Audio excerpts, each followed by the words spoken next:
গরমে মালটা আর যে কোনো সময় মালটা কিন্তু আমাদের শরীরের জন্য অনেক উপকারী। তো আমি প্রথমে বাজারে গিয়েছিলাম, তো বাজার থেকে মালটা নিয়ে আসলাম। প্রচণ্ড গরম পড়েছে, আর আসলে সবাই তোমরা কিন্তু চাইবে কিন্তু রসালোযুক্ত এই গরমে খাওয়ার জন্য। যত রসালোযুক্ত খাওয়া ততই কিন্তু শরীরে ক্যালারি পূর্ণ হবে, আর বেশি বেশি করে পানি খাবে, শরবত খাবে, সাথে কিন্তু স্যালাইনও খাবে।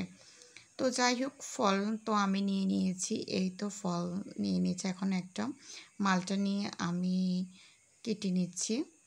এই তো দেখো, আমার ফলগুলো অনেক সুন্দর এবং দেখতেও কিউট লাগতেছে।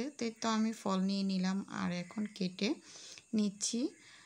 এই গরমে মালটা আমার কিন্তু অনেক পছন্দ, আর তোমার বিশেষ করে হালকা একটু লবণ আর গুঁড়ো চিল্লি, যেটা মরিচ, ওটা দিয়ে খেতে কিন্তু ভীষণ মজাতে তো পরিবেশন করে নিয়েছি। আর অবশ্যই কিন্তু তোমরা কিন্তু এই রসালোযুক্ত খাওয়া কিন্তু চেষ্টা করবে। আল্লাহ।